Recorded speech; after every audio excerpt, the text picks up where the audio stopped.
이제 돌아오는 목요일부터 행복한 명절 추석이 시작이 됩니다. 빠르신 분들은 수요일 저녁부터 이동하실 것 같은데, 이번 추석을 통해 온 가족이 함께 모여서 하나님께 감사와 풍성하신 은혜를 우리가 기억하고 또 가족들과 함께 나누면서 주님이 주신 그 마음 잘 담아서 함께 교제하며 나갈 때 이번 명절 기쁨과 웃음이 넘쳐나는 행복한 명절 되시길 주님의 이름으로 축복합니다. 자, 모처럼 가족들이 모이실 텐데요, 모이는 그 장소에는 우리 좀 서로 양보하고 좀 배려하고 좀 오래 참고 이해함을 통해서 모두가 행복한 시간을 보내야 합니다. 오랜만에 만났는데 빨강색, 파랑색 정치에 의해서 혈압 올리지 마시고, 저희가 빨간색, 파랑색 이야기한다고 해서 그분들이 바뀌겠습니까? 모였으면 기쁘게 예쁘게 송편 만들어서 서로 입에 나눠주면서 기뻐하시고, 오랜만에 만난 형제들 고스톱 치실 때 좀 돈 몇 푼 때문에 서로 얼굴 붉히지 마시고, 이번에 좀 지갑에 현금 이출기 위해서 넉넉하게 좀 빼서 가셔서 일부러 좀 잃어주시고, 이러기 위해서 버는 거 아닙니까? 그럼 점 얼마 50원 100원 달라고 막 서로 얼굴 붉히고, 오랜만에 만난 자녀와 조카들 왜 너 결혼 안 하냐고, 너 문열이냐고, 우리 집에 너의 귀신거리라고 이런 얘기 하지 마시고, 아니 본인들은 안 가고 싶겠어요? 없는 걸 어떡합니까? 없는 걸. 조카와 자녀들 만나면 아이고 딱하지, 혼자 사니까 외롭지, 아이스 커피 한 잔 좀 사주시고, 오랜만에 만난 부모님 아이고 또 명절 돌아왔네, 이번에 얼마 드려야 하나, 그런 고민하지 마시고 현재 내 곁에 살아계신다라는 그 사실 하나만으로 천국 가시면 보고 싶어도 못 봐요. 그 부모님 내가 만질 수 있고 볼 수 있으면 여러분 살아계실 때 잘 하시면서, 제발 명절 때 참치, 햄, 식용유 이런 거 사가지 마시고, 꼭 부탁드리는 건 이영수 장로님 현금으로, 여러분 꼭 부탁드립니다. 꼭 상품권 말고 현금으로 꼭 두둑하게, 얇은 거 안 됩니다. 두텁게 담아서 좀 부모님들 드려서, 부모님들 평소에 사고 싶으셨던 빨간색 브라우스 하나 사실 수 있도록 넉넉하게 좀 드리시고, 또한 며느리들 내 아들이랑 살아주는 것 얼마나 감사해요. 시어머니들 잘 생각해 보세요. 그 며느리 아니었으면, 내 아들 장가 안 갔으면 지금까지 권사님들이 밥해주고 빨래해주고 청소해 주셔야 돼요.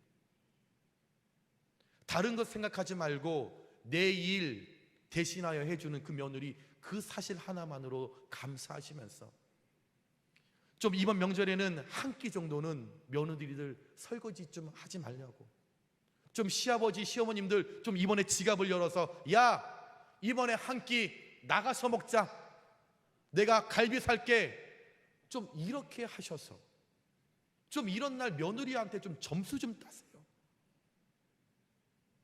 그렇게 좀 며느리들 마음에 한 끼라도 부담을 덜 갖게 그 마음을 덜어주시는 행복한 가정, 행복한 가문, 행복한 명절 되시기를 소망합니다.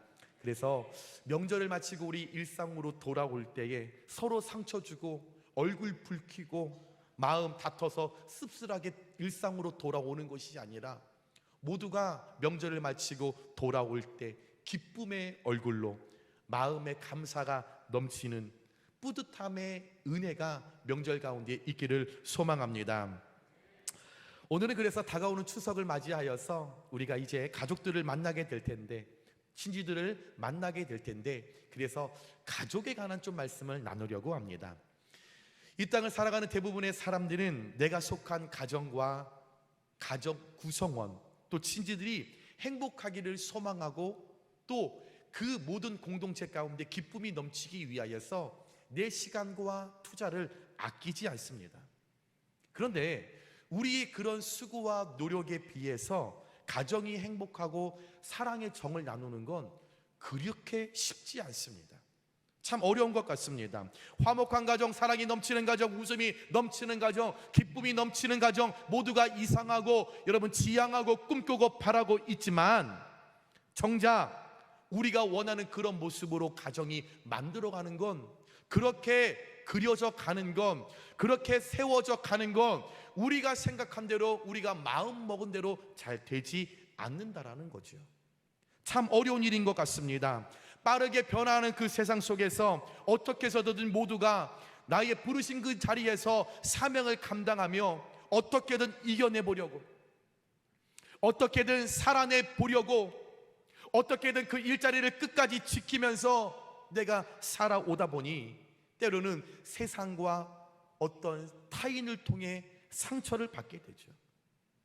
이 자리를 지켜내기 위하여, 먹고 살기 위하여 살다 보니 아무래도 예상하지 않은 상처와 아픔들이 우리 안에, 내면에 차곡차곡 쌓이게 되죠.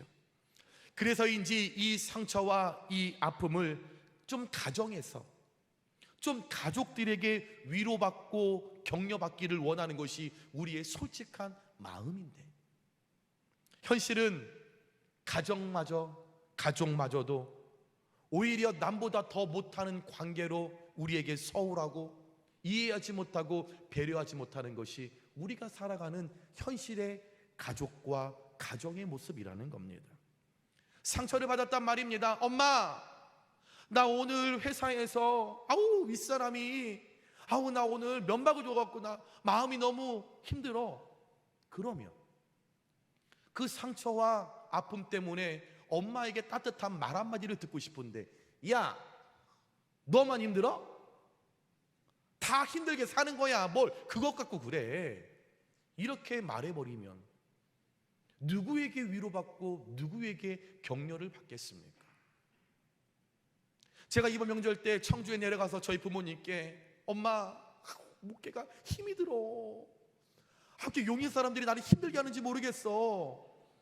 분명 얘기할 건데, 할 겁니다. 그러면 저의 원하는 대답은, 아이고 수고했다. 그럼 목회가 힘들지. 그래도 기도로 잘 이겨나가야지. 목사가 돼서 힘들다고 교회 안 가면 되겠니? 이런 위로인데, 하지마. 힘든데 뭐하러 목회하니? 그런 사명 없이 무슨 목회하니? 하지마. 그런 정신으로 무슨 목회를 한다고. 저희 아버님 분명 그러실 거예요. 그러면 제가 위로가 되겠습니까? 알지요. 목회가 쉬운 거 아니잖아요. 성도들에게 복음을 전하면서 복음이 그렇게 쉽게 들어가는 것 아닌 거 알고 있잖아요. 많은 성도님들 이렇게 대하다 보면 저도 사람인지라 상처받을 때가 있죠. 저도 낙심할 때가 있죠. 모르는 것 아니잖아요. 그러나 제가 이 힘든 마음을 누구에게 털어놓겠습니까? 가정에서 내 마음을 알아주는 사람에게 위로받고 싶은 거예요. 그냥 아이고 수고한다. 아유 용인 사람들 참 왜 그런다니. 그냥 이런 말 한마디를 듣고 싶은 건데, 그딴 정신으로 무슨 목회를 한다고 나약해 빠져가지고 짐 싸서 청주로 내려와 말하는 것, 제가 원하는 것 아니잖아요. 그런데 이렇게 우리 가족들이 서로 무관심하고 소홀하다 보니 예측하지 않는 크고 작은 불화가 생기고 내 마음에 어려움이 생기고 그 작은 상처들이 쌓이다 보니 우리가 소망하고 우리가 지향하고 있는 가정의 행복이라는 단어가 너무 희미해져 가고 있다는 것입니다. 그래서인지 요즘 젊은 세대들의 혼자 즐기는 삶을 굉장히 선호합니다. 이 인생 같이 살아가는 것이 아니라 혼자 살아가는 것이 편하다고 하죠. 그래서 그들의 용어가 있죠. 혼밥, 혼자 밥 먹기, 혼영, 혼자 영화 보기, 혼행, 혼자 여행하기, 혼놀, 혼자 놀기, 혼곡, 혼자 노래하기. 이것이 요즘 젊은 사람들의 라이프 스타일이라고 합니다. 혼자 밥 먹는 걸 좋아한대요. 혼자 여행 가고 혼자 영화 보고 혼자 놀고 혼자 노래방 가기, 잘 생각해 보면 참 멋있는 것 같아요. 이야, 혼자 밥 먹는 거 좀 있어 보이는데, 혼자 여행하는 거, 이야, 센치 있어 보이는데, 야, 혼자 영화 보는 거, 이야, 그럴듯해 보이는데. 그런데 정말일까요? 정말 혼자 밥 먹는 게 행복할까요? 저는 해보니까 맛이 없더라고요. 혼자 영화 보는 게 재미있을까요? 그래도 영화 보고 나와서 누군가와 영화회관에서 함께 평가하는 게 좋지 않을까요? 혼자 노래방 가서 노래 청승맞지 않을까요? 혼자 논대요. 혼자 뭐하고 놀지요? 더 나아가 제가 이번에 또 신조어 하나를 알아냈습니다. 각자 도생이라는 말이 있습니다. 저는요, 사자성어인 줄 알았습니다. 그래서 우리나라에 이런 사자성어가 있나 알아봤더니 젊은이들이 신조어입니다. 각자 도생, 내 인생 각자 알아서 사는 거야. 내 인생 혼자 내가 각자 판단하고 내가 선택해서 살아가는 거야. 어떻게 보면 참 멋진 말 같습니다. 이거 사자성어에 넣어야 될 것 같아요. 내 인생 각자 사는 거야. 멋진 말처럼 보이지만 사실 깊게 생각해 보면 이 말보다 더 서글픈 말은 없겠죠. 요즘 젊은 세대들의 민낯을 드러내는 말이 아닌가 생각해 봅니다. 혼자서 살아가는 거 편할 수 있지요. 가족을 등지고 살아가는 거 편할 수 있지요. 혼자 영화 보고 혼자 여행 다니고 혼자 노래 보는 것, 나만 남의 것 내주지 않고 물질 들어가지 않고 편하게 살 수 있죠. 가끔 때로는 저 역시도 저희 아내가 있지만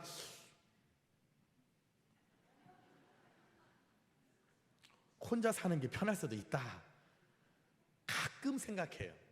오늘 이후부터는 생각을 안 하겠지만 지금까지 살아오면서 그런 생각을 해본 적은 있습니다. 그렇죠? 아내 눈치 봐야지요, 딸 눈치 봐야지요, 교인들 눈치 봐야 되지요. 그럴 때마다 아휴, 혼자 사는 게 편하다 생각해 본 적이 있죠. 그러나 성경에서는 하나님 그렇게 말씀하지 않습니다. 전도서 4장 9절에서 12절 말씀에 두 사람이 한 사람보다 나음은 그들이 수고함으로 좋은 상을 얻을 것임이라. 혹시 그들이 넘어지면 하나가 그 동물을 붙들어 일으키거니와 홀로 있어 넘어지고 붙들어 일으킬 자가 없는 자에게는 화가 있으리라 말씀하고 있다라는 거죠. 한 사람이 혼자 살아가는 거 편할 수 있습니다. 그러나 어려움이 닥칠 때에, 문제가 생길 때에 한 사람이면 넘어지면 잡아줄 사람이 없어요. 일으켜줄 사람이 없습니다. 그러나 두 사람이면 한 사람이 실족해서 넘어지며 지탱해 줄 수 있는 사람인을 만들어가지 않습니까? 혼자라면 넘어지지만 누군가가 더불어 간다라고 하면 세워줄 수 있고, 혼자 살아간다고 하면 무너지면 그냥 넘어지는데 함께 일어설 수 있다라는 것 아닙니까? 창세기 2장 18절에 여호와 하나님이 이르시되 사람이 혼자 사는 것이 좋지 아니하니. 성경에 정확하게 말씀하고 있습니다.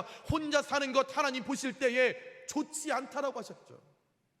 더불어 살아가는 겁니다. 요즘 TV를 이렇게 볼 때 중간중간에 광고에 그런 광고가 있더라고요. 젊은 부부가 나오는데 아이를 낳았어요. 그러면서 그 아이 분유를 먹이고 아침에 바쁘게 막 준비를 하고 출근하고 화장실도 막 힘들게 막 이용하면서 마지막에 하는 얘기가 그래도 둘보다 셋이 낫더라고요. 여보 나 장어 먹었어. 오늘 밤에 봐. 혼자가 편한 줄 알았었는데 둘 좋고, 둘이 힘든 줄 알았는데 하나 더 있으니 더 좋고, 또 막상 셋 살아보니 넷이 있으면 더 좋을 것 같다라는 거죠. 힘들겠지요. 어렵겠지요.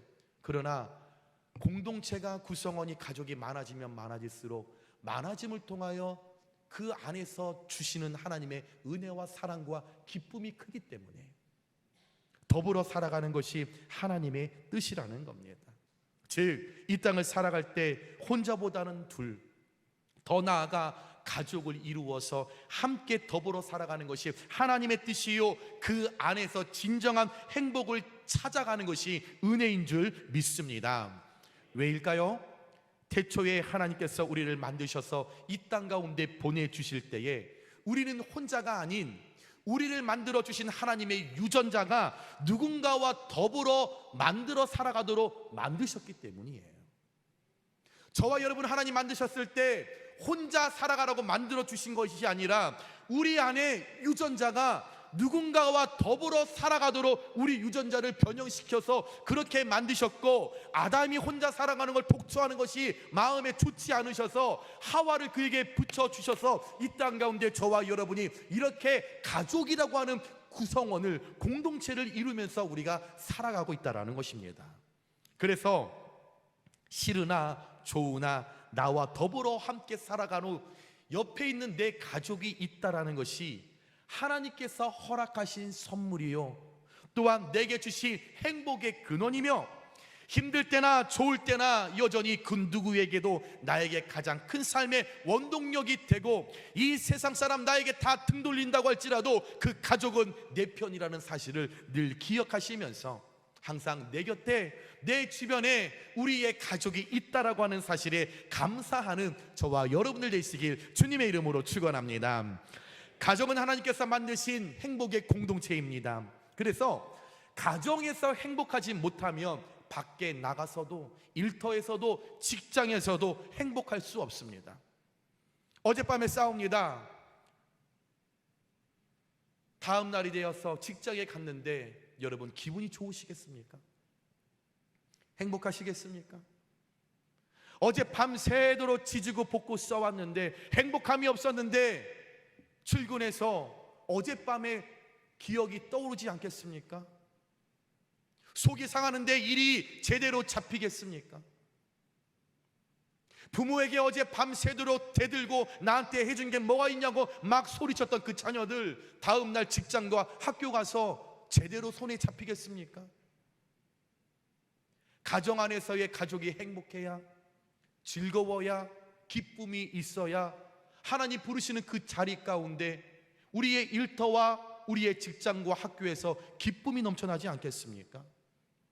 더 나아가 그리스도인인 저와 여러분은 예수님 안에서 온 가정이 항상 화목하고 이해하고 배려하며 늘 낮은 자리에서 서로를 섬기며 나아갈 때 사철의 봄바람 불듯 행복의 바람, 기쁨의 바람, 웃음의 바람이 우리가 원하는, 소망하고 우리가 바라고 있는 그 가정 가운데 그렇게 시원한 성령의 바람이 불어오, 그 바람 때문에, 행복한 바람 때문에 기쁨과 감사가 일어나서 웃음으로 우리의 가정이 번지고, 그것이 선한 영향력으로 시너지 효과를 우리가 발휘하면서 행복이 진짜로 무엇인가를 느끼게 될 수 있음을 우리는 늘 기억하시면서 우리의 가족, 우리의 가정, 우리의 가문 행복의 근원지요, 행복의 발전소라는 사실을 우리가 잊지 말고 날마다 그 가족의 구성원을 더욱더 배려하고 이해하면서 아름답게 만들어 가시는 저와 여러분들 되시길 소망합니다. 그런데 이 행복한 가정, 웃음이 넘쳐나는 가정, 그냥 주어지는 것이 아니라, 그냥 만들어지는 것이 아니라 늘 우리가 애써 지키고 만들어가고 수고가 있어야 하며 매사 새로운 창조를 우리가 만들어낼 때 이 화목한 가정, 행복한 가족의 구성원들이 여러분 계속적으로 이어질 수 있다는 겁니다. 왜냐하면 사탄 마귀가 호시탐탐 우리의 가정의 평화를 허물기 위해, 무너뜨리기 위해 공격하고 있습니다. 그래서 그 공격에 압제당하면 가족들과의 계속적인 불화가 일어나고, 함께 밥 먹는 것이 불편하고, 함께 모이는 것이 불편하고, 늘 물질의 노예가 되어서 만날 때마다 여러분 싸우고 있는 거죠. 지나간 과거에 서로 주고받았던 상처만 계속적으로 여러분 이야기를 하니 얼굴 붉히는 일만 이야기하는 겁니다. 언니 기억나?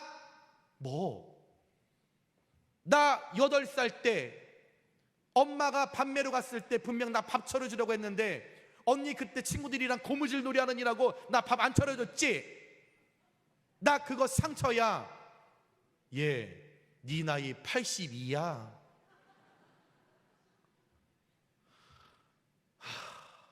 여러분, 언제까지 명절에 그 이야기 하실 겁니까?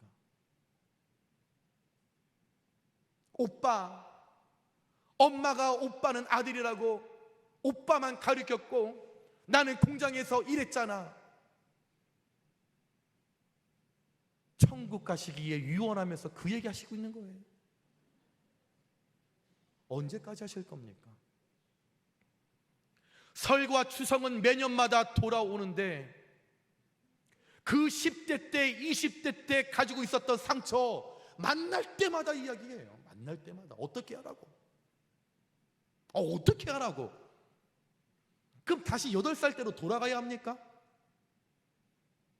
이제 좀 풀 건 풀고 주고받았던 상처가 아니라 이제 좀 사랑을 주고받는 그런 그리스도인의 모습이 우리에게 나타나야 하지 않겠습니까? 시어머니 천국 기다리고 계시는데 어머니 사과하고 가셔야죠. 뭐 말이냐, 저 시집올 때 민크코트 안 해왔다고 어머니 저 면박 두셨잖아요. 사과하고 가세요.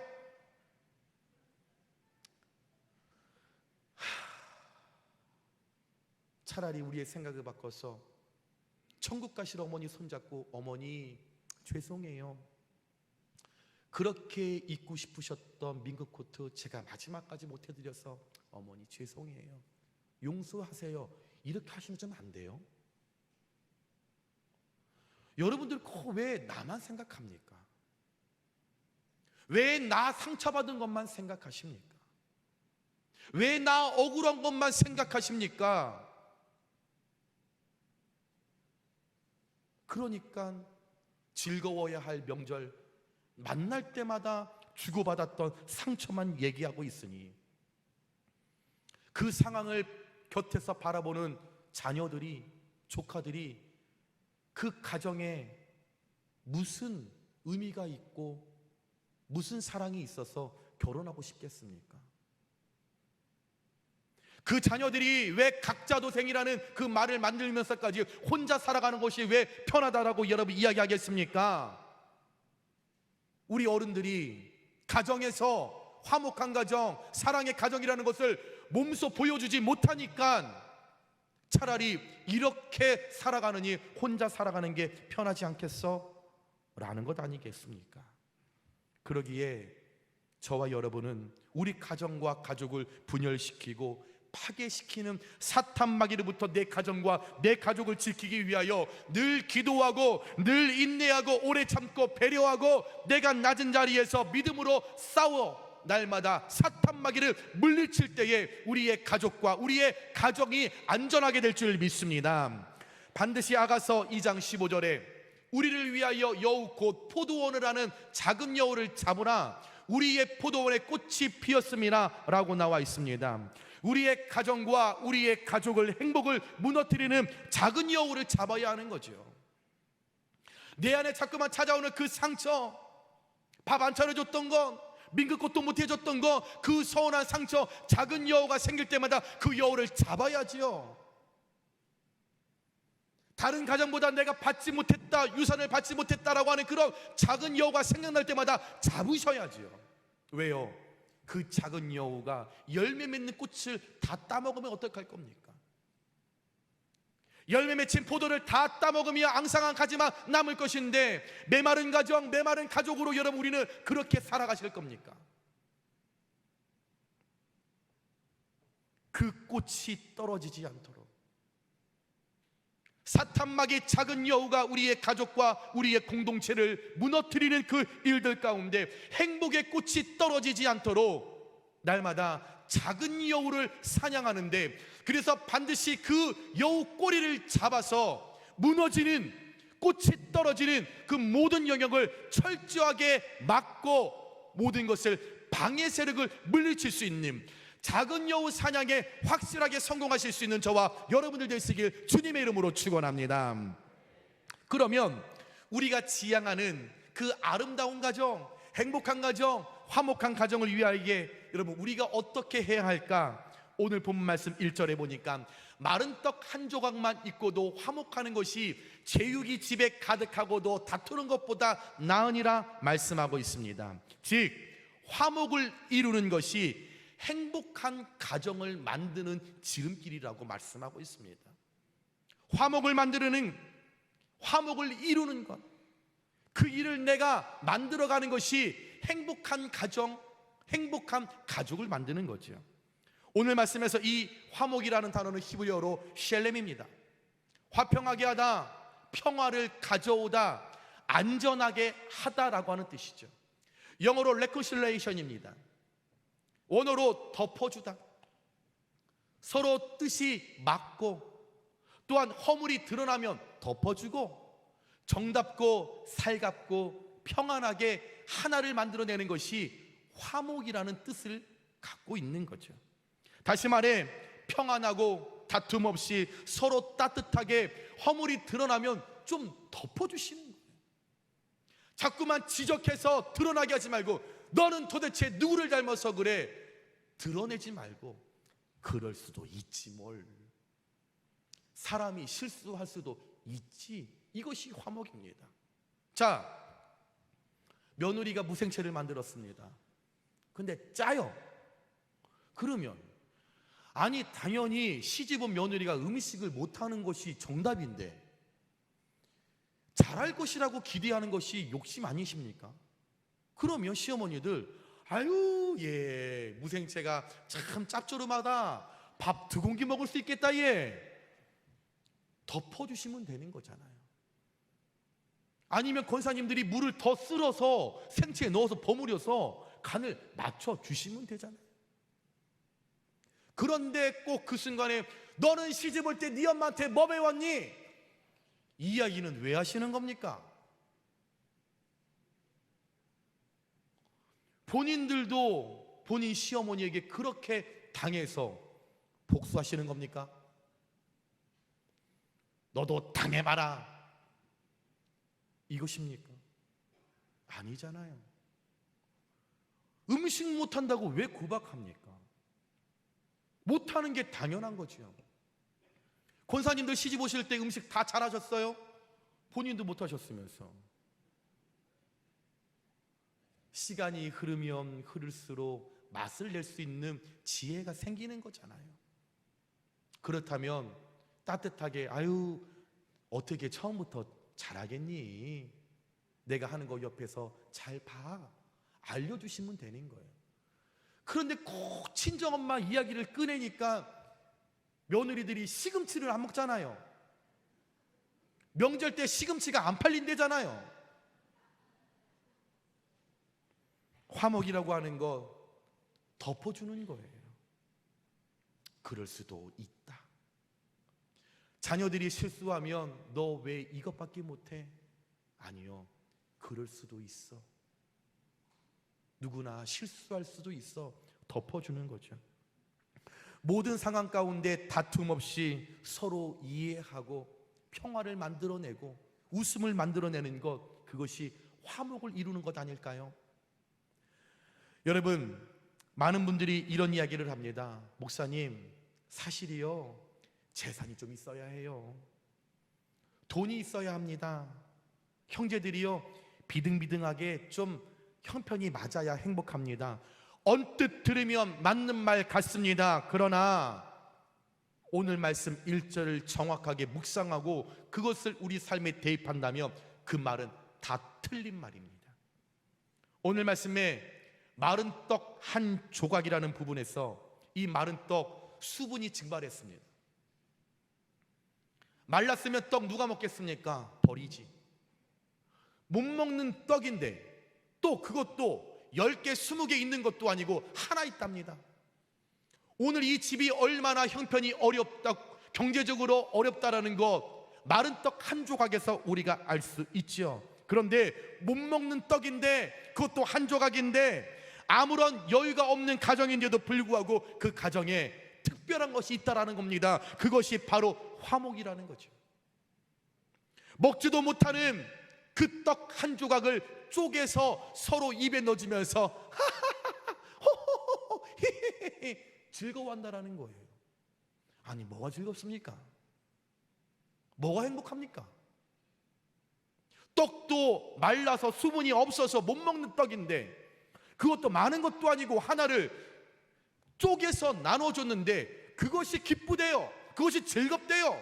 그것이 맛있대요. 하하호호 히히 웃음을 만들어낸대요. 왜요? 화목하대요. 그런데 반대로 말씀해 보니까 제육이 집에 가득하고도라고 소개를 합니다. 제육이 가득한 집을 소개하는데, 제육이라는 단어는 제바흐입니다. 재물이라는 거죠. 다시 말해서 고기 덩어리를 말하는 겁니다.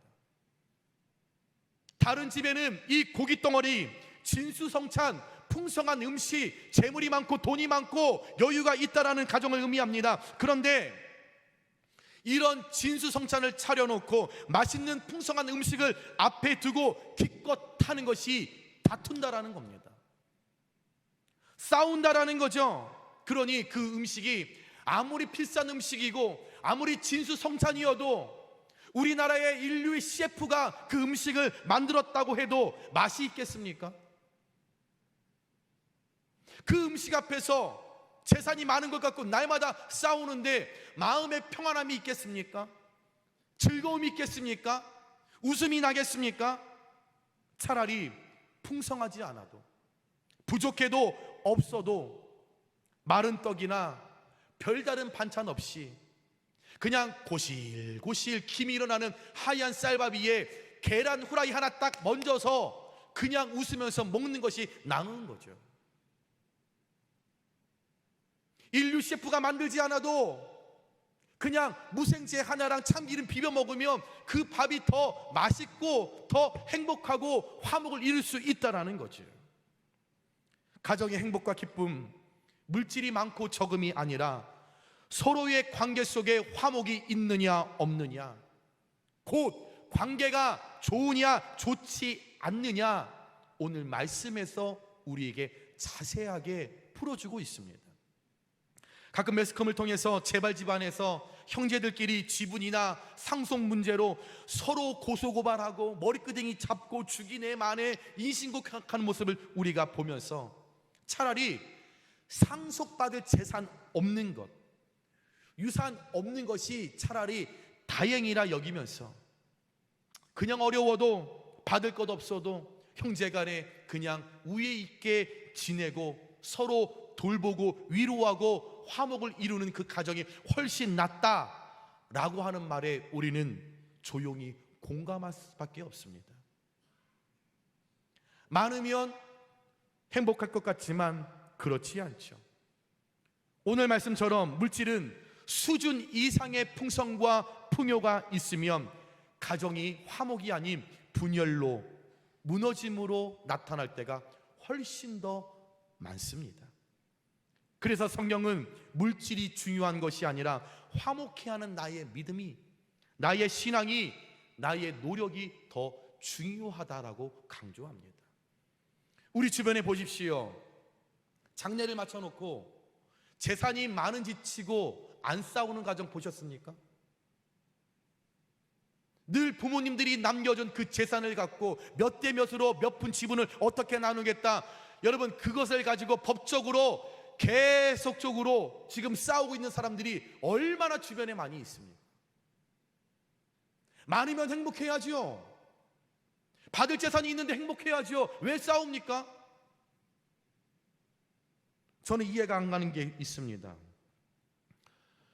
부모님들이 돌아가시고 나서 유산을 이렇게 나눌 때에 가끔씩 저도 이렇게 상담을 받을 때가 있어요. 목사님, 우리 엄마가 돌아가셨는데요, 아들이라고 아들은 50%, 나랑 내 동생은 25%, 29%, 이게 말이 됩니까? 그럼 저는 그러죠. 말이 안 될 건 또 뭡니까?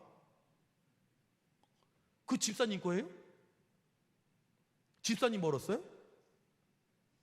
그거 집사님 엄마가 평생 안 입고 안 쓰고 모아서 마지막에 나눌 때에 내가 주고 싶은 자녀한테 주는 거 당연한 것 아닙니까? 받아야 할 의무 있습니까? 권리 있습니까? 아니 그래도 목사님 똑같은 자식인데. 아니죠 집사님. 분명히 추석 때 큰아들은 현금을 줬고 집사님은 식용유를 사갔겠죠. 그럼 당연히 누구한테 주겠습니까? 여러분, 자식이 5이어도요 더 잘하는 자식이 있겠죠.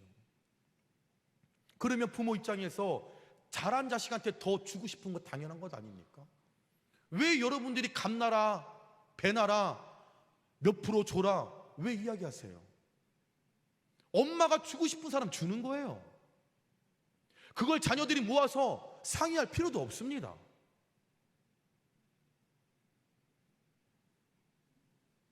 더 잘한 자식 아니면 그래도 아픈 손가락이 있잖아요. 그러면 그 자식에게 더 주고 싶은 것이 엄마의 마음이잖아요. 그렇다면 그거 갖고 싸울 일이 뭐가 있습니까? 제가 이렇게 당당하게 말할 수 있는 것, 받을 유산이 없어요.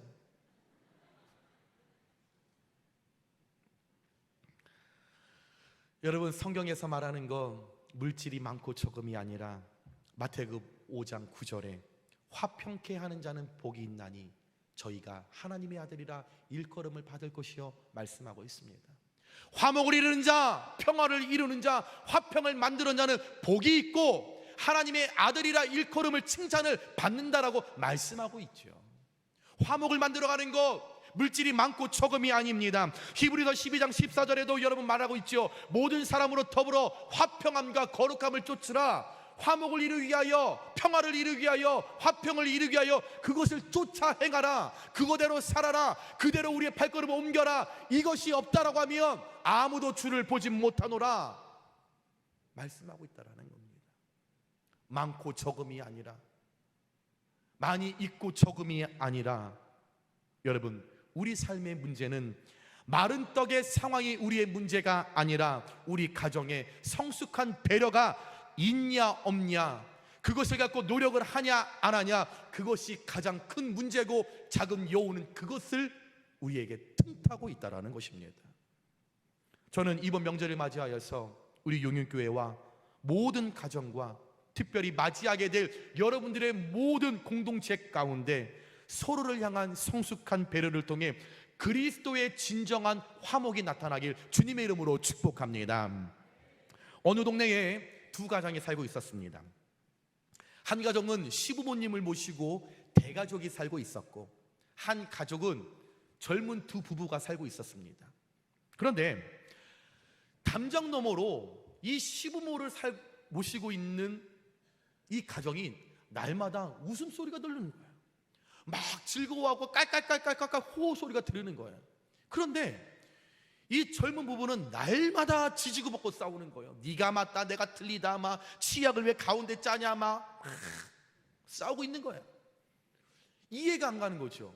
우리는 단 둘이 있는데도 이렇게 싸우는데, 가족이 이렇게 많으면 훨씬 더 싸워야 하는 것이 맞는데 왜 이렇게 저 가정은 웃음소리만 들리지? 그래서 이유를 알고 싶어서 과일 항상자를 살고 여러분 그 가정을 갔습니다. 똑똑똑똑 어르신 궁금한 게 있어서 찾아왔습니다. 무엇입니까? 아니, 저희는 단둘이 살아도 이렇게 밤이면 밤마다 맨날 싸우고 이렇게 안 맞고 우리는 로또 인생을 살아가는데, 아니 그렇게 많은 가족 대가족을 이루면서 사시는데 어떻게 한 번도 싸움 소리가 들리지 않고 날마다 좋은 소식, 날마다 웃음소리가 이렇게 들립니까? 그 비결을 좀 알려주세요 라고 물어봅니다. 그때 그 어르신이 이렇게 대답합니다. 예, 아유 두 젊은이들은 훌륭하셔서 그럽니다. 두 분은 똑똑하시고 많이 배워서 그럽니다. 아니 그게 무슨 말씀입니까? 아, 저희 가정은 멍청입니다. 예? 저희 집 식구들은 다 바보예요. 우리 가족들은 다 말미잘 멍게 같아요. 아, 그게 무슨 말입니까 어르신? 오늘 아침에 있었던 얘기를 제가 한번 해보도록 하겠습니다. 예, 어르신, 제가 오늘 아침에 출근을 하기 위하여서 거실을 통해서 현관으로 나가는데 거실 가운데에 있었던 물그릇을 제가 미처 보지 못하고 그것을 밟아서 엎질렀습니다. 그 순간 이 물을 치워야 하는 제 아내에게 제가 너무 미안해서 여보, 미안해. 아유, 내가 이렇게 정신이 없어서 이 거실에 있는 물그릇을 못 보고 내가 밟았어. 여보, 미안해. 그랬더니 저희 아내가 아니에요 여보 내가 미안해요. 아니, 출근하는 당신이 있는데 아유, 제가 깜빡하고 거기 거실에다가 물그릇을 갖다 놨거든요. 아유, 여보가 미안할 게 아니라 내가 미안해요. 그랬더니 어느 순간 저 방에서 시어머니가 나오면서 아니다, 내가 죽을 년이다. 내가 나이살 처먹고 내가 분명 아침에 거실에 앉아서 그 물그릇을 내가 봤다. 그런데 아침에 인생극장 보느니라고 내가 깜빡하고 그것을 치우지 못했다. 내가 미안하다. 우리 가정은 이렇게 날마다 서로 미안하다고 이야기합니다. 우리 가정은 날마다 내가 잘못했다고 이야기합니다. 우리 가정은 날마다 내 탓이라고 이야기합니다. 저희 가정 바보 같지요? 멍청이 같지요? 말미잘 쪼다 같지요? 그런데 우리 가정은 바보라서 행복합니다. 이런 마른 떡 한 조각의 기쁨이 화목이라는 거죠. 아무것도 아닌 이야기 같지만 우리의 가정에, 우리의 가족을 한번 살펴보면서 네 탓이야, 너 때문이야, 상대방을 탓하는 것이 우리일까요? 아니면 내 탓이야, 내가 미안해, 내가 잘못했어, 더 많이 이야기하십니까? 말씀을 정리합니다. 사랑하는 여러분, 저와 여러분의 가정이 특별히 이번 추석 만나게 될 가족들과 친지들의 모습에서 바보 같은 모습이 표출되면 좀 어떨까요? 가정에 바보가 많아지면, 가족에 바보가 많아지면 화목한 가정을 이루게 되고 그곳에 하나님의 축복이 임하지 않을까요? 돌아오는 추석 용인교회 성도님들이 바보가 되시길 소망합니다. 자, 명칭이 좀 그래서 아멘을 안 하시는데, 그러면 한번 바보라는 단어의 의미를 한번 써볼까요? 바라볼수록, 보고 싶은 나. 만나게 될 친지들이 나를 바라봤을 때 바라보고 싶고 또 보고 싶은 내가 되면 되지 않을까요? 자꾸만 상처 이야기하지 마세요. 자꾸만 받을 재산 말씀하지 마세요. 자꾸만 네 탓이야 말씀하지 마세요. 그냥 내가 바보가 되면, 내가 손해보면, 나 아무것도 아니라고 내가 낮아지면, 우리 가족 가운데 믿지 않는 가족들이 야, 참 신앙생활 하더니 좀 다르다, 구원의 문이 열릴 수도 있지 않을까요? 이번 명절 만나게 될 친지들에게 선한 영향력을 많이 전달하셔서 바보의 모습으로, 어리숙한 모습으로 그들에게 다가가셔서 그리스도의 진정한 사랑을 나누시는 따뜻하고 행복하고 웃음만이 넘쳐나는 아름다운 명절 되시길 주님의 이름으로 축원합니다. 자, 우리 옆에 분들과 한번 인사할까요? 나 이번 추석 때 바보가 될 겁니다. 인사하겠습니다.